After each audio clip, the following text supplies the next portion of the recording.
Ngayon pa lang po, mukhang magkakasubukan na or magkakairingan na. Ayan yun ang pwede hong maging mangyari at tingin ko.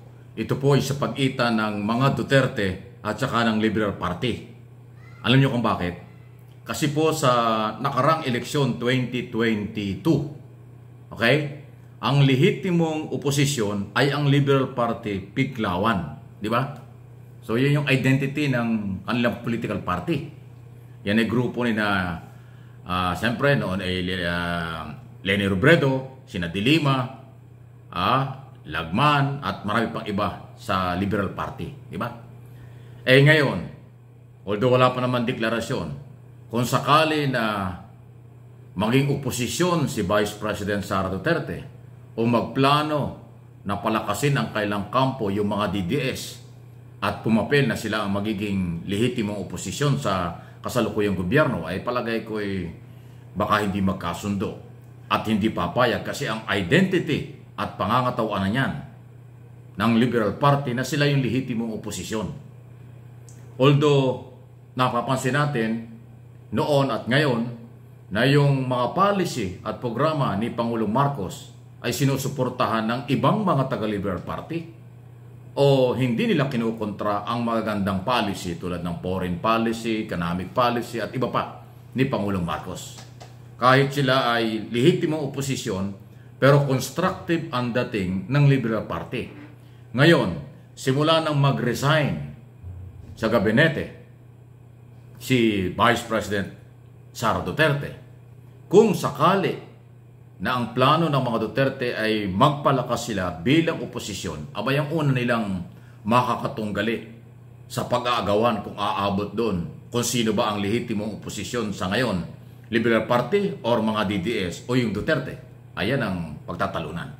Pero ngayon pa lang, nagpahiwatig na po si Attorney Laila De Lima, dating senador na isa sa haligi ng Liberal Party, na sila ang lehitimong oposisyon.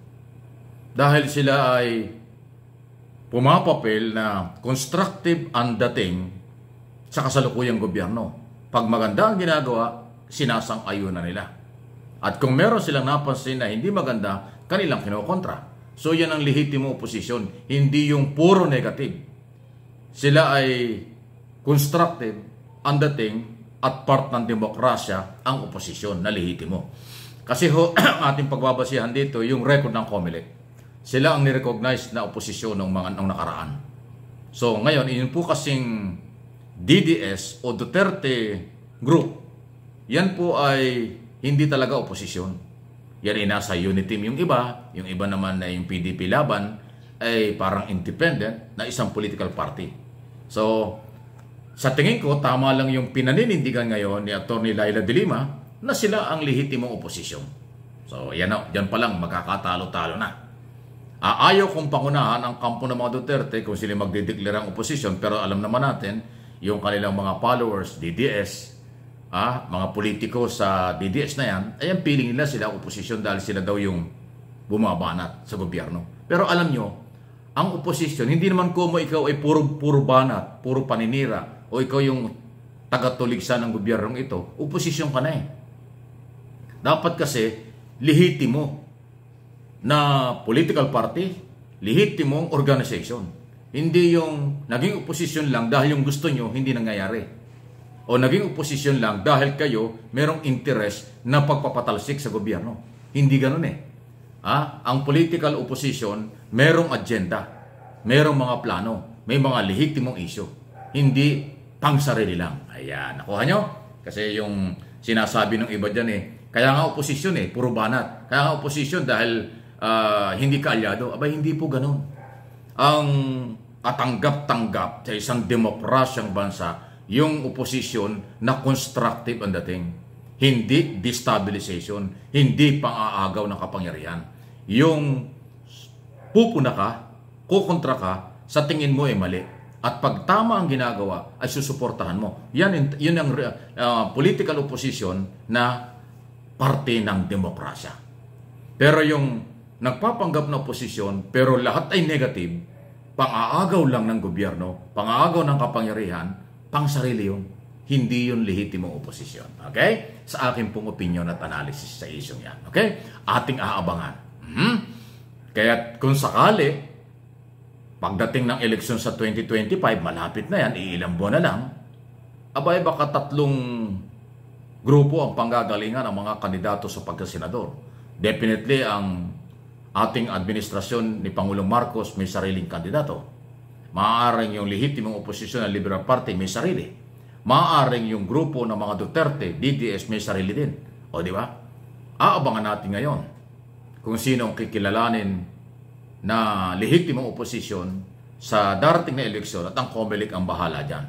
Pero sa ngayon, ang pinagbabasihan ko, yung 22 presidential at national election, Liberal Party ang oposisyon.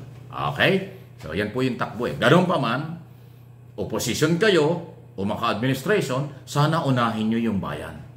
Hindi yung pangsariling paghihiganti lang, pang-aagaw lang ng kapangyarihan, kailangan bayan. Sa ngayon, ang nakikita kong may malasakit sa bayan, lalo na sa isyu ng West Philippine Sea, hindi lang ang kasalukuyang gobyerno under President Marcos, kung hindi yung mga Liberal Party, Piklawan, Dilawan, ayaw din nila sa ginagawa ng China sa panghihimasok, pananakop sa West Philippine Sea. Sila yung merong mahigpit na oposisyon dyan na pagtutol na sumasang-ayon sila sa paninindigan ni Pangulong Marcos at ng gobyerno na ang teritoryo ay dapat ipaglaban. Hindi katulad nung nagpapakilalang oposisyon na DDS. Nakakaduda pa nga na pro-China ang dating.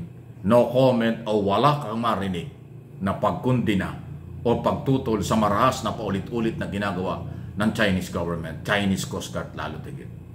Ngayon lang yung nangyari nung Monday, pinakamarahas ng agaw ng baril, nanira ng ating sasakyang pandagat, ang gobyerno lang under President Marcos at Liberal Party Piklawan Dilawan ang kumukundina at nagsasabing sobra na ang karahasang ginagawa ng China. Sa kampo ba ng mga Duterte, may narinig kayo? Sa kampo ba ng mga DDS, may narinig kayo sa isyong yan? Ala, yan ang sinasabi natin. Na kahit oposisyon, kung may pagmamalasakit sa bayan, pwedeng tulungan. Pero kung nagpapakilalang oposisyon na ang layunin lang maghawak ng gobyerno, makabalik sa pwesto, ay kapangyarihan lang yon. Wala yung sakripisyo sa aking tingin. Ay saan tayo kakampi ngayon? So kampihan natin, suportahan natin ang gobyerno o kahit anong grupo na naninindigan para sa West Philippine Sea. Sumusuporta sa ating gobyerno para sa pagpapaganda ng ekonomiya, pagpapalakas ng seguridad, food security, at foreign policy, at marami pang iba. Ayan, okay? Any comment, reaksyon, marami hong pwedeng mangyari. Papalapit ang eleksyon sa 2025, pagkatapos niyan, 2028 presidential election, medyo malayo pa, pero malapit na ho yan, napakabilis ng panahon. Yan ang mga nangyayari. At ang aking mga channel at ang ating topic dito, inyong suportahan. Paki-like po ng mga video dito sa MA Pinoy TV at Mike Abe Opinions. Para nakakatulungan po tayo at nakakarating ang tamang impormasyon sa mga kinaukulan ng mga Pilipino dito at sa abroad.